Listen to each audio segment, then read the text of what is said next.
रे चलो रे चलो, चलो रे चलो रे चलो, चलो जहाजपुर। धर्म स्नेही बंधुओं, सरस्वती मंदिर में बैठे हैं। कहाँ बैठे हैं? सरस्वती मंदिर में। सरस्वती का मतलब जिनवाणी, ज्ञान, है ना। सरस्वती के 16 नाम बताए हैं। भारती भी है,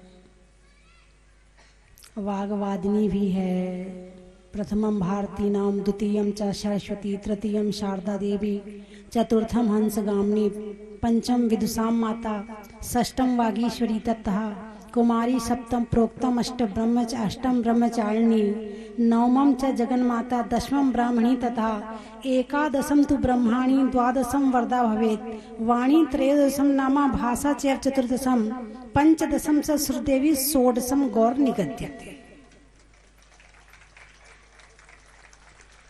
इस 16 नाम सरस्वती के हैं, माँ जिनवाणी के हैं। अब इनके अर्थ अलग अलग हैं सबके। किसी हिसाब से भाषा कहा, किसी हिसाब से वाग्वादिनी कहा, किसी हिसाब से ब्राह्मणी कहा, किसी हिसाब से ब्रह्माणी का, वो सबके नए के हिसाब से सबके अर्थ अलग अलग निकाल सकते हैं। अभी पूरा समय नहीं है कि 16 के अर्थ बता पाऊं, है ना। इसलिए थोड़ी सी चर्चा हम ज्ञान पर करेंगे। पहले के लोग ज्ञानी होते थे कि अज्ञानी होते थे? अरे जोर से बोलिए ना, कैसे होते थे ज्ञानी? स्कूल था नहीं, केवल राजा महाराजा और सेठों के बच्चे पढ़ते थे। वो भी गुरुकुल में जाते थे और वहां जाकर के पढ़ते थे, स्कूल थे नहीं। तो पहले के लोग कैसे होते थे? अज्ञानी कह नहीं सकते क्योंकि हमारी दादा परदादा है, और ज्ञानी कह नहीं सकते क्योंकि वो थे नहीं। अब तो धर्म संकट में पड़ गए। ज्ञान क्या है? सबसे पहले हम ये देखें कि ज्ञान है क्या। ज्ञान शब्द को कई बार उच्चारण करते हैं, कई बार बोलते हैं, पढ़ते भी हैं, लेकिन ज्ञान की गहराई में नहीं घुसते। ज्ञान है क्या? सबसे पहले हम देखें कि ज्ञान एक धन है। क्या है? ज्ञान एक धन है। कमाई किससे करते? धन किससे कमाते हो? बिना ज्ञान के धन कमाया जा सकता है क्या? अरे जोर से बोलिए ना। नहीं ना। तो धन कमाने के लिए क्या चाहिए? ज्ञान चाहिए। तो वो धन तो बाद में आएगा। पहला धन कौन सा हुआ? ज्ञान हुआ। ज्ञान है तो धन है, ज्ञान है तो धन का सुख है, और ज्ञान है तो धन की रक्षा है, ज्ञान है तो धन की उत्पत्ति है, और ज्ञान है तो धन का भोग है, और ज्ञान नहीं है तो सब साफ है। इसलिए धन के पहले क्या चाहिए? ज्ञान। धन भी इकट्ठा कर लिया लेकिन भोगने का ज्ञान नहीं है। क्या? धन तो आ गया, पुण्य के उदय में लक्ष्मी तो आ गई, प्रसन्न हो गई आप पर, और आपके पास में लक्ष्मी आ गई, लेकिन अब भोगने का ज्ञान नहीं है। उसे जोड़ जोड़ के रख रहे हैं, बैंक बैलेंस बना रहे हैं, और इतनी जोड़ ली, इतनी जोड़ ली, इतनी जोड़ ली कि 10 जन्म भी खा लें तो खत्म नहीं होगी। लेकिन एक ही जन्म में नहीं खा पाएंगे, कितना खाओगे? पेट में कितना खाया जा सकता है? कपड़े कितने पहनोगे? कितनी गाड़ियां लोगे? तो भी वो बहुत ज्यादा है। तो ज्ञान बताता है कि धन का उपयोग कैसे करें। धन की 3 गति है, दान, भोग और नाश। कितनी गति है? 3। दान, भोग और नाश। उत्तम क्या है? दान। अच्छी जगह लगा दो, बढ़िया जगह लगा दो। जैसे आप आपके पास यदि पैसा पड़ा हो तो ऐसी जगह लगाते हो कि जहां से ब्याज ज्यादा मिले। ढूंढते कहाँ ज्यादा, कौन से बैंक में ब्याज ज्यादा है, पता लगाते हो, है ना, कि जहां ज्यादा ब्याज मिलेगा वहां पर अपना धन हम रख देंगे, उसको हम अपना धन दे देंगे। ऐसे ही ज्ञान है ना। ज्ञान को कहाँ लगाना है? या जो धन है आपके पास में, सबसे अच्छा इसका उपयोग कहाँ है? बोले दान में है। दान से बढ़िया उपयोग संसार में कुछ भी नहीं हो सकता है। तो इसलिए सबसे पहले धन को कहाँ लगाना? दान में। वहां भी नहीं लगाया तो क्या करें? चलो खा लो पी लो, बढ़िया खाओ बढ़िया रहो, भोग तो कर लो। दान भी नहीं किया, भोग भी नहीं किया, तो क्या होगा? नाश को प्राप्त हो जाएगा। जोड़ जोड़ मर जाएंगे, बोलिए ना आगे, माल जमाई, ऐसे तो कहते हैं। आप लोग हंस रहे हैं, ऐसे बोलते ना कि जोड़ जोड़ मर जाएंगे और माल जमाई। और ये जोड़ने की जो परंपरा है ना, हमारे भारत में सबसे ज्यादा है। विदेशी तो दिन भर कमाते हैं, रात को जाके लुटा देते हैं। अपने डिस्को डांस में गए, वहां नाचे कूदे खाए पिए, जाके सो गए, फिर कमा लिया, फिर खा लिया। उन लोगों में जोड़ने की तृष्णा कम है। हमारे भारत में जोड़ते भी बहुत हैं, लेकिन जैनी बहुत अच्छे हैं, दान भी खूब देते हैं। तभी तो ये ऐसे स्कूल चल रहे हैं। और ये अभी से दान की परंपरा नहीं है, ये दान की परंपरा हमारी हजारों साल से है। कब से है? भगवान आदिनाथ के समय से है। भरत चक्रवर्ती ने कैलाश पर्वत पर स्वर्ण के 72 जिनालय बनाए थे। अजितनाथ भगवान के समय में सगर चक्रवर्ती के पुत्रों ने उन जिनालयों की रक्षा के लिए चारों तरफ खाई खोदी थी। तो जिनालय सबसे पहले भरत चक्रवर्ती ने बनाई। इतना था उसके पास में कि विशाल विशाल सोने के जिनालय बना दिए। अब हमारे पास इतना सोना नहीं है, तो हम अपने ईंट सीमेंट के बना लेते हैं। बनाते तो है ना, परंपरा का पालन तो कर रहे हैं ना। तो दान की परंपरा, सबसे पहले आहार दान किसने दिया था? राजा श्रेयांश ने दिया था। आहार दान है ना, ज्ञान दान, औषध दान, ये सारे दान ये आज से नहीं। जब भगवान महावीर को, आदिनाथ को केवल ज्ञान की प्राप्ति हुई थी, तो उन्होंने कौन सा दान दिया था? अच्छा ये बताओ, आप आहार दान करते हो कि नहीं? कौन कौन करता है? हाथ उठाकर बताओ। कितने घर में आज तक चौका लगा है? ऐसा कौन सा घर है जिसमें साल में 1-2 बार तो चौका लग ही जाता है? कितने सारे हाथ नीचे हैं। अपनी रसोई तो रोज बनती है, और साधु संतों के लिए जिनेश जी हाथ नीचे कर लो, दुख जाएंगे। अपने लिए रसोई रोज बनती है, लेकिन साधु संतों के लिए बने तो कहते हैं अपने घर वालों को आप रोज भोजन कराते हो, लेकिन जिस दिन साधु संत के आहार हो जाए तो क्या कहते?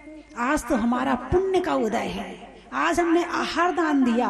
कभी ऐसा हुआ है कि आज तो हमारे घर वालों ने मेरे हाथ का खाना खाया, मेरा तो पुण्य का उदय है? कभी ऐसा कहा? अरे बहुत पुण्य मिलेगा, मैंने अपने घर वालों को खाना खिलाया, ऐसा हुआ कभी? ये रास्ता श्रावक का है। पुण्य कमाने का रास्ता आहार दान है, औषध दान है, अभय दान है, ज्ञान दान है। तो साधु तो कोई दान करते ही नहीं है। करते कि नहीं करते राजेंद्र जी? ये सारे स्कूल वाले, विद्यालय वाले कहाँ गए? सारे नजर नहीं आ रहे हैं, कहाँ हैं? अच्छा, दीवार के सहारे खड़े हैं, इनको सहारे की जरूरत है। ओहो, इनको तो किसी ने बैठने के लिए भी नहीं बुलाया। बताओ, बेचारे खड़े सजा दी क्या किसी ने?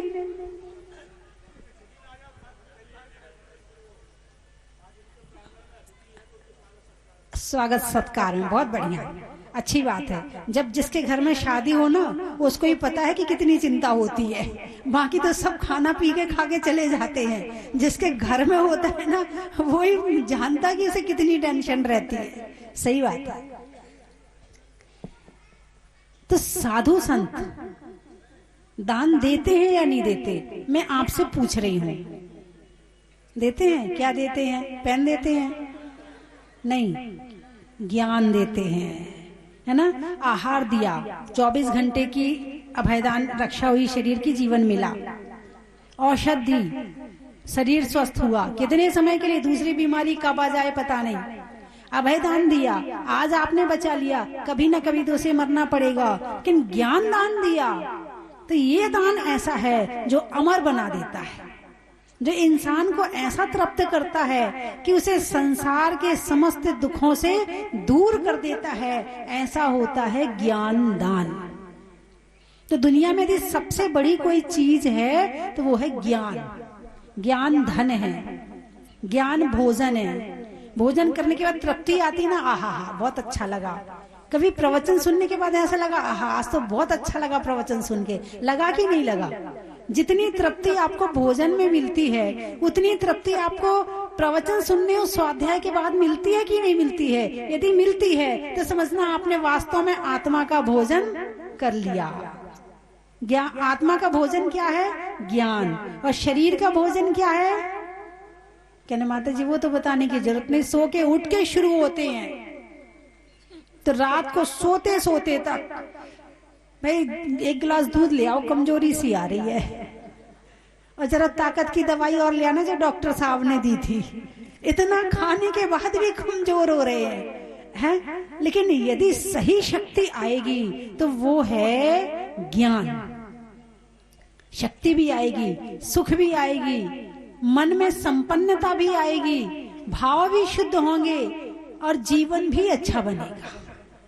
ज्ञान धन है, ज्ञान भोजन है, ज्ञान पानी है। पानी का क्या काम है? अरे बोलिए ना, शुद्ध करना, प्यास बुझाना, है ना? दो काम है, प्यास बुझाना और शुद्धि करना। सुबह से उठ के नहाते हो, किससे नहाते हो? पानी से नहाते हो। दिन भर हाथ पांव कभी धोते ही रहते, बीच बीच में किससे धोते हो? पानी से धोते। यानी पानी है तो स्नान से आप तन को शुद्ध कर लेते हैं। तन की शुद्धि स्नान से, धन की शुद्धि दान से, और आत्मा की शुद्धि ज्ञान से। इसको याद कर लो आप। क्या कहा मैंने? तन की शुद्धि, आधा मैं बोलूंगी आधा आपको बोलना। तन की शुद्धि स्नान से, तन की शुद्धि स्नान से, धन की शुद्धि दान से। बहुत बढ़िया, ये याद हो गया। अच्छी, यही होना चाहिए याद। धन की शुद्धि दान से और आत्मा की शुद्धि ज्ञान से, ध्यान से। ज्ञान से और ध्यान से। जब तक ज्ञान ध्यान नहीं बनेगा तब तक पूरी शुद्धि होने वाली नहीं है। ज्ञान हो गया लेकिन उसका उपयोग नहीं कर रहे। भाई ये पता है कि जीवों को नहीं मारना चाहिए और फिर भी मारे जा रहे। ज्ञान है मगर फिर भी मार रहे हैं, तो अभी इसका उपयोग तो नहीं हुआ ना। घर में चीज रखी है मगर उसका उपयोग अभी नहीं कर रहे हैं। तो ज्ञान के बाद ध्यान, और ध्यान के बाद फिर आचरण, आचरण में आ जाए वो चीज। तो ज्ञान पानी है, हमारी आत्मा से कर्मों के मैल को धो देता है और आत्मा को शुद्ध बना देता है। कौन? ज्ञान। ज्ञान माता पिता है। माता पिता क्या करते हैं? बच्चे को जन्म देते हैं, उसको पालते हैं, पोसते हैं, खिलाते हैं, पिलाते हैं, पौष्टिक चीज बनाकर उसे ताकतवर बनाते हैं, उसकी रक्षा करते हैं।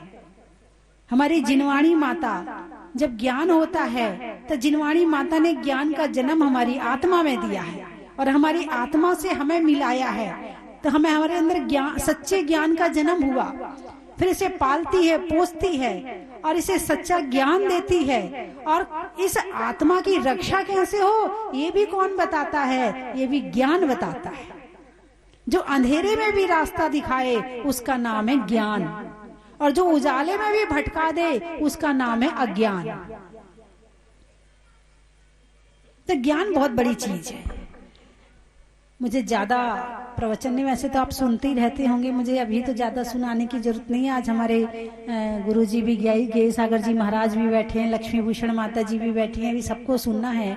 तो मैं अपने ज्ञान को यही नमो सिद्धारंभ करूं, फिर चर्चा करूंगी ज्ञान पर क्या होना है। तो आज यहाँ विद्यालय में, और आज अभी जब यहाँ 12 तारीख 13 तारीख का मैंने प्रोग्राम की डेट सबको दे दी, कमेटी वालों को, विद्यालय कमेटी वालों को डेट दे दी कि भाई 12 और 13 तारीख को प्रोग्राम कर लेंगे। फिर किसी ने बताया, बोले आर्षमती माता जी का दीक्षा दिवस है। मैंने कही अच्छा, तो मुझे याद आई तो आज मैं भी उस मंच पर थी, मैं तो भूल गई थी। फिर मुझे याद आया कि मैं भी उस मंच पर थी, गुरुजी ने कुछ मुझे भी दिया था। फिर याद आया लक्ष्मी भूषण माता जी का है, फिर याद आया अंतस्मती माता जी का है। करते करते हम चारों का प्रोग्राम बन गया। हमने कहा आचार्य जी आपको भी चलना है। समाज ने भी निवेदन किया आचार्य जी इस प्रोग्राम में आप भी चलें। और ऐसे इस मंच पर हम चारों 3 वर्ष बाद पुनः फिर एक साथ एकत्रित हुए हैं। हम सब तो हैं, कि हमारे बीच में हमारे आचार्य गुरुवर ज्ञान सागर महाराज नहीं है, बस उनकी कमी है आज। और ये मुरैना शहर तो ऐसा शहर है कि यहाँ से एक नहीं 3-3 पट्टाचार्य दिए इस मुरैना ने, एक नहीं 3-3 पट्टाचार्य। आचार्य सुमति सागर महाराज, आचार्य सन्मति सागर महाराज, आचार्य ज्ञान सागर महाराज, 3-3 पट्टाचार्यों को जन्म देने वाली नगरी का नाम है मुरैना।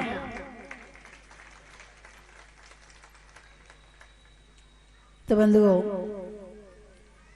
ऐसी भूमि पर, ऐसे स्थान पर हम बैठे हुए हैं जहां हमारे आचार्यों का बचपन बीता है, जहां वो खेले हैं, पढ़े हैं, लिखे हैं।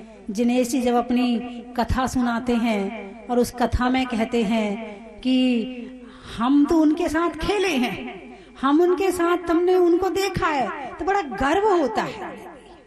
और हमारे बच्चे ऐसे ऐसे स्कूल में जाकर पढ़ते हैं जहां सिखाया जाता है कान पकड़ो, भगवान को याद करते तो कान पकड़ते हैं वहां पर। हमारे यहाँ कान पकड़ने की परंपरा नहीं है, हमारे यहाँ हाथ जोड़ने की परंपरा है। अभी एक कल मुझे बताया कि बोले उनको वो इस तरह से श्रद्धा पैदा करते हैं। बोले बस में बच्चे जा रहे हैं तो ड्राइवर ने बस रोककर खड़ी कर दी। बोले बस चालू नहीं हो रही है, बस चालू नहीं हो रही है, तुम यीशु मसीह को याद करो, यीशु मसीह को याद करो, तुम उनको अच्छे से याद करोगे तो वहां से आशीर्वाद आएगा, फिर ये बस चलेगी। तो उन सब ने प्रेयर करी यीशु मसीह से, तो बस चालू हो गई। अब छोटे बच्चों को क्या पता, उनके दिमाग में बैठ गया जो कुछ करेंगे वो यीशु मसीह करेंगे। तो ऐसे संस्कार जहां दिए जा रहे हैं, ऐसे संस्कारों से बचाने के लिए अब एक ही रास्ता है कि हम स्कूल खोलें और उसमें नमोकार मंत्र पढ़ाएं, विनतियां पढ़ाएं और थोड़ा बहुत धर्म पढ़ाएं। तभी हमारे, क्योंकि बच्चे अब स्कूल में ही पढ़ सकते हैं, उनके लिए स्कूल प्रायोरिटी में है। पाठशाला नहीं जाएंगे, स्कूल जरूर जाएंगे। बच्चे पाठशाला जाएं या ना जाएं, मगर स्कूल जरूर जाएंगे। तो अब संस्कार का केंद्र भी स्कूल ही रह गया है। और यदि आपने इस तरफ ध्यान नहीं दिया तो आने वाले समय में हमारे बच्चों के संस्कार बिल्कुल खत्म हो जाएंगे। तो बंधुओं, हमारे मुरार से योगेश जी भी बैठे हुए हैं, उन्होंने भी स्वीकृति दी है। योगेश जी हैं, 2-3 जने हैं मुरार ग्वालियर के। तो संस्कारों के लिए आवश्यक है कि मंदिर से ज्यादा अब स्कूल पर ध्यान दिया जाए।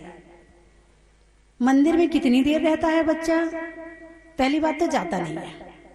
मम्मी कहती जल्दी तैयार हो जाए, स्कूल जाना है। वो कहेगा मम्मी स्कूल चला जाऊं, मंदिर चला जाऊं। नहीं संडे को चला जाना, अभी नहीं जाना। मम्मी भी मना कर देगी, स्कूल जाएगा ना। स्कूल में ऐसे इस तरह से रखेंगे कि बच्चों के को धर्म भी मिलेगा और ज्ञान भी मिलेगा और शिक्षा भी मिलेगी। स्कूल की इस तरह से संरचना की जाए जिससे यहाँ पर उन्हें वापस संस्कार प्राप्त हो। और संस्कारों से संस्कार, आने वाले समय में बच्चे इतने डिप्रेशन में आएंगे और आ चुके हैं। आज मतलब ये एक बहुत बड़ी समस्या है बच्चों के लिए कि आज 15 साल 16 साल की लड़कियां लड़के डिप्रेशन में। आपको पता नहीं है, बच्चे माँ बाप से कह नहीं पाते हैं। बच्चों के अंदर इतनी टेंशन है कि वो जब यदि आपसे कोई बच्चे कह रहे मम्मी मुझे अकेला छोड़ दो, समझना उसके अंदर दिमाग में टेंशन चल रही है। और माँ से कह नहीं पा रहा, पिता से कह नहीं पा रहा, वो रात को सो भी नहीं पाते बच्चे। बहुत से बच्चे ऐसे हैं जिन्हें रात को नींद भी नहीं आती। तुम्हें लगता है कि बच्चा सो रहा है, रात को 2-2 बज जाते हैं, टेंशन में पड़े रहते हैं, फिर सुबह 9 बजे उठते हैं। तो पढ़ाई ऐसी हो गई है। और ये पढ़ाई जो है ना, वो नौकर बना रही है क्या बना रही है? अरे बोलिए ना, मालिक नहीं बना रही है। पहले तो यदि किसी का कलेक्टर में भी मतलब सिलेक्शन हो जाता था तो घर के पिताजी कहते थे इतना बड़ा धंधा है घर में, कहाँ कलेक्टर बनेगा, चल यहीं बैठ घर में काम कर। पहले नहीं करने देते, नौकरी क्यों करेगा, हमारा हम नौकर रखेंगे अपने घर में, यूं कहते थे। और अब तो बस उसके लिए पूरी होड़ जमी है कि कहाँ सिलेक्शन हो जाए मेरा। चलो कोई बात नहीं, जो परंपरा चल रही वो भी ठीक है। सिलेक्शन हो जाएगा तो ब्याह भी हो जाएगा। और अच्छा, व्यापार वाले का ब्याह भी नहीं होता है। ओ हो, नहीं, आप सही कह रहे हैं। आप तो देखो उन परिस्थितियों के बीच से गुजर रहे हैं, तो आप सही कह रहे हैं कि जो उसको अब नौकरी ना कह के जॉब कहते हैं। जॉब नहीं करता है, जॉब करता है। और आजकल की थिंकिंग, सोच बदल रही है। सोच सही हो जाए तो सब कुछ सही हो जाए। हाँ, फिर वही कहेगी मैं तो भाग के आ रही छोड़ के, इससे तो मेरी पट्टी नहीं, खर्चे नहीं पूरा मेरा होता है। बहुत सारे रास्ते हैं जो इस कारण से टूट जाते हैं। नौकरी वाले की सारे गिनती के पैसे खर्च करने में हिसाब लगाना पड़ता है, और व्यापारी के घर से जाती है तो व्यापार में तो खुला था, ले आज 1000, 2000, 10,000, वहां कहाँ मिल रहे हैं, फिर वापस आने तैयार बैठी रहती है। सास के साथ नहीं रहना चाहती, सास के साथ सांस नहीं लेना चाहती है।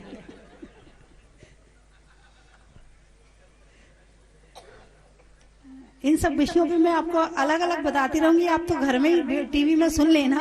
मैं बहुत विषय में इनमें बताती रहती हूँ। तो बात केवल इतनी करनी है कि मुरैना वालों को अब जागृत होना है। अब पुराना मुरैना बदल जाए और नया मुरैना पैदा हो जाए, विचारों से, नए विचारों से। और हमारे वीरेंद्र जी भी बैठे हुए हैं, और आपसे भी मेरी चर्चा हुई विद्यालय के विषय में। आप भी काफी पॉजिटिव हैं, और आपके जो विद्यालय के मनोज जी हैं, सुनील जी हैं, अध्यक्ष, महामंत्री और कोषाध्यक्ष हैं, और जो मेंबर हैं सारे, सभी लोग बड़े पॉजिटिव हैं और अब सब कुछ करने के लिए बिल्कुल दृढ़ हैं, तैयार हैं कि आप काम बताओ कि काम क्या करना है। और उसके साथ साथ आपके मंदिर की जो कमेटी है उनके अध्यक्ष हैं, धर्मेंद्र जी मंत्री हैं, आप सब लोग भी बड़े पॉजिटिव हैं, पूरी टीम पॉजिटिव है कि माता जी अब तो काम बताओ, काम क्या करना है। तो ये तो पक्की बात है कि हमारे जैन समाज के पास में एनर्जी भी है, ऊर्जा भी है, दिमाग भी है, संस्कार भी है, बस दिशा देने वाली बात है। जरा सी दिशा मिल जाए तो फिर काम होने में देर नहीं लगती है। तो बात को समाप्त करूं। आज हमारी आर्षमती माता जी का और अंतस्मती माता जी का दीक्षा दिवस है। मेरी तरफ से बहुत बहुत शुभकामनाएं हैं कि आपका ये जो जीवन है, दीक्षा का जीवन है, जिस उद्देश्य को लेकर आपने दीक्षा ली है, उस उद्देश्य तक पहुंचें, उस लक्ष्य तक पहुंचें, और जो जीवन में ज्ञान की एक चरम सीमा होती है वहां तक पहुंच करके अपने जीवन की ऊंचाइयों को प्राप्त करें। मेरी बहुत बहुत आप दोनों के लिए मेरी बहुत बहुत शुभकामनाएं। और हमारी गणनी आरिका लक्ष्मी भूषण माता जी, तो इनको कुछ कहने की जरूरत नहीं है, न किसी को देखती हैं न किसी की सुनती हैं। अपने या तो ज्ञान और या ध्यान, इनके पास दो काम है, तीसरा काम है ही नहीं है। बाकी काम हमारी रिम्पी दीदी संभाल लेती हैं। ये कहती तुम संभालो सारा, ना मुझे किसी से बोलना है ना बात करना है, या तो ज्ञान करती हैं और या ध्यान करती हैं। तो ये होता है साधना का फल। ये जो है, जो माता जी कर रही है, ये साधना का फल है। और इसी तरह से साधुओं के माध्यम से हमारे सभी जैन समाज में एक चेतना आए, और जितने पूरे विश्व में, क्योंकि भगवान महावीर के जो उपदेश हैं, संदेश हैं, वो किसी एक व्यक्ति के लिए नहीं है। उसको जो भी पालन करेगा उसका ही उद्धार हो जाएगा, वो ही सुखी हो जाएगा। और ऐसे ऐसे नियम, ऐसे ऐसी बातें हैं कि उसका आत्मा का तो आत्मा की तो रक्षा होगी, उसकी समाज में और देश में भी रक्षा होगी। देने में सम्मान का, करने में दान का, और जीवन में ज्ञान का। बाग में फूल का, वृक्ष में मूल का, और बनने वाले स्कूल का।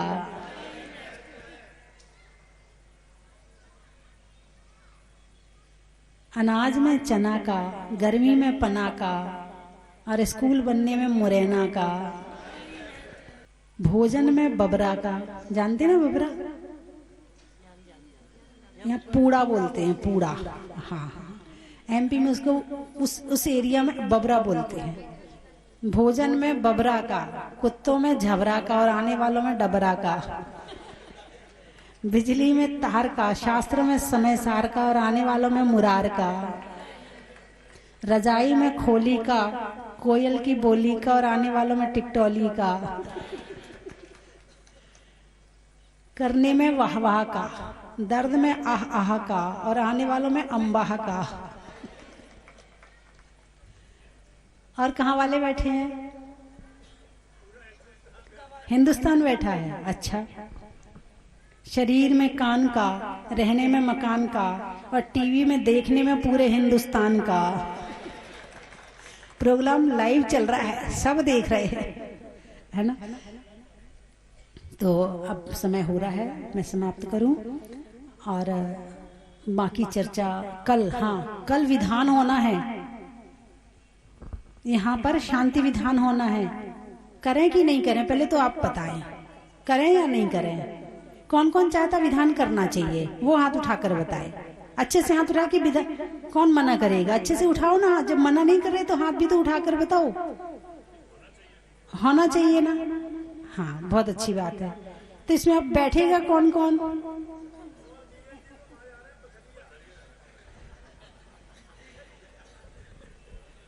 जल्दी से एक बार हाथ उठाकर बताओ, विधान में कौन कौन बैठ सकता है? बहुत बढ़िया, बहुत बढ़िया। हमारी देखो, कोई साथ निभाए ना निभाए विधान में, हमारी महिलाएं हमारा साथ निभाती है। अच्छे से हाथ उठाओ, बहुत बढ़िया। और पुरुषों में भी भगवान की भक्ति है, करो जितनी कर सको, बाकी तो कुछ कर क्या रहे हैं, है ना? चलिए, बोलिए 24 भगवान की।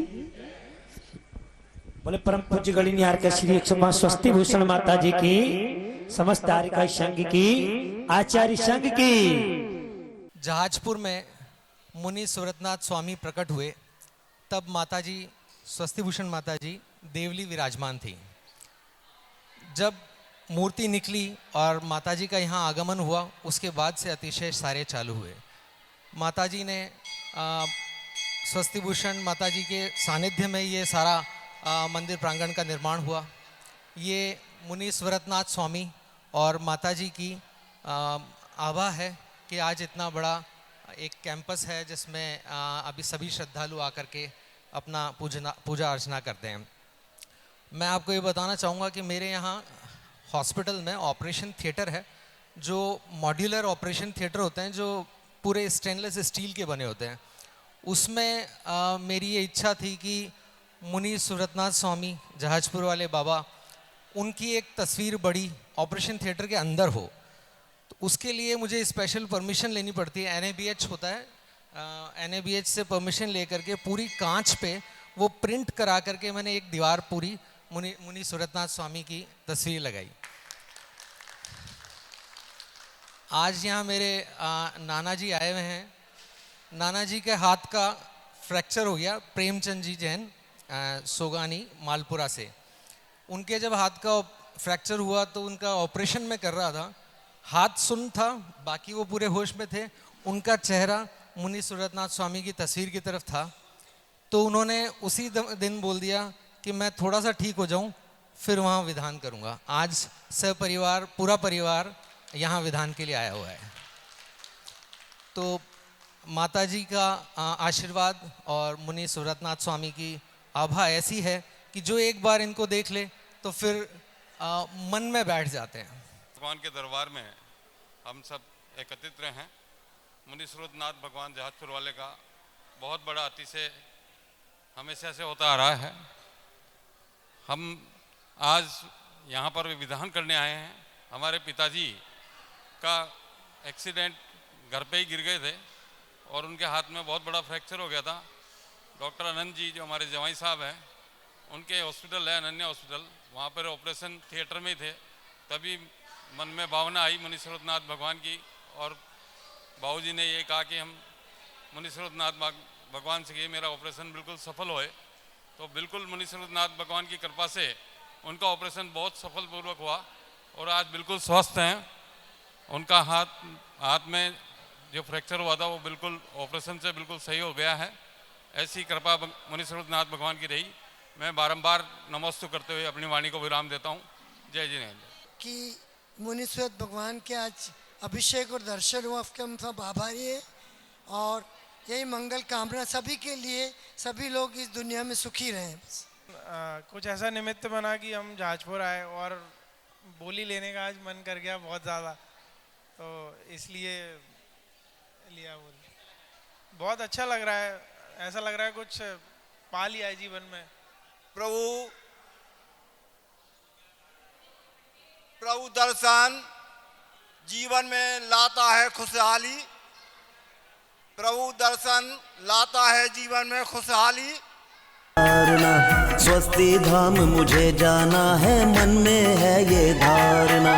विश्व तीर्थंकर की मूरत हो,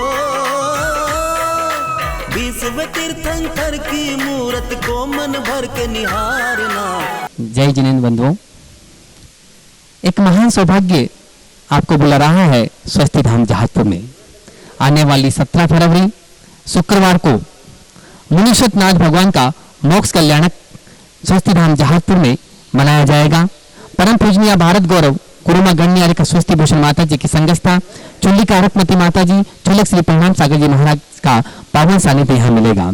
बंधुओं, 20वें तीर्थंकर के समक्ष 20 किलो का निर्वाण लाडू यहाँ चढ़ाया जाएगा। उस दिन बड़े बाबा मुनि स्रोतनाथ भगवान के मस्तक पर विशेष रिद्धि मंत्रों के साथ में शांति धारा होगी। साथ ही मुनि स्रोतनाथ विधान का आयोजन भी यहाँ पर होगा।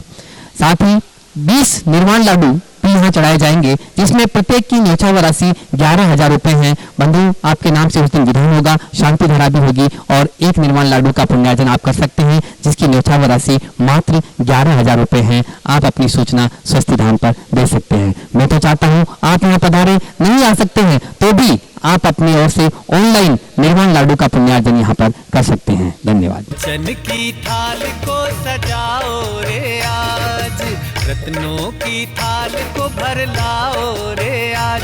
आओ आओ करे रे गुणगान आरती भगवन की। आओ आओ करे गुणगान आरती भगवन की। आओ आओ करे रे गुणगान आरती भगवन की।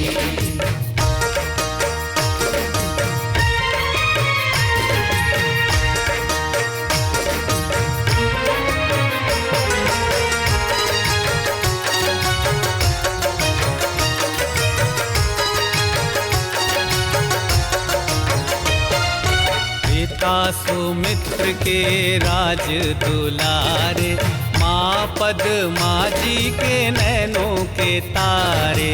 पिता सुमित्र के राज दुलारे, माँ पद्मा जी के नैनों के तारे।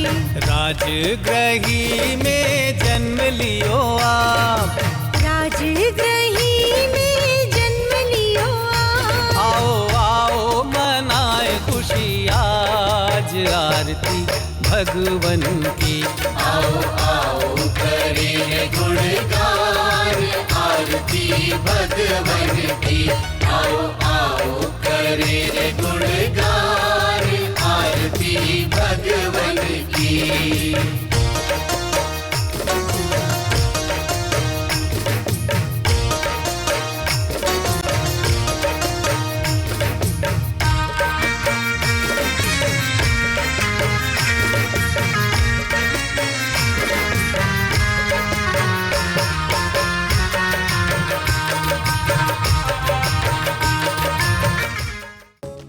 परम विदुषी लेखिका गणिनी आरिका रत्न श्री 105 स्वस्ति भूषण माता जी, जिन्होंने मात्र 20 वर्ष में 100 से भी अधिक किताबें लिखकर जैन समाज को अनूठा योगदान दिया है। बड़े बड़े विधान जैसे कल्पद्रुम महामंडल विधान, सिद्ध चक्र महामंडल विधान, इंद्रध्वज महामंडल विधान, एवं विशेष जनपद, पूजांजलि आदि महत्वपूर्ण साहित्य बहुत ही सरल व सुबोध शैली में लिखे हैं, जिसमें गद्य एवं पद्य साहित्य भी समाहित है। इन महान साहित्यों को पढ़कर आप भी अपने ज्ञान का विकास कर सकते हैं। साहित्य प्राप्त करने हेतु आज ही संपर्क करें। संपर्क सूत्र 7906062500 9868345768।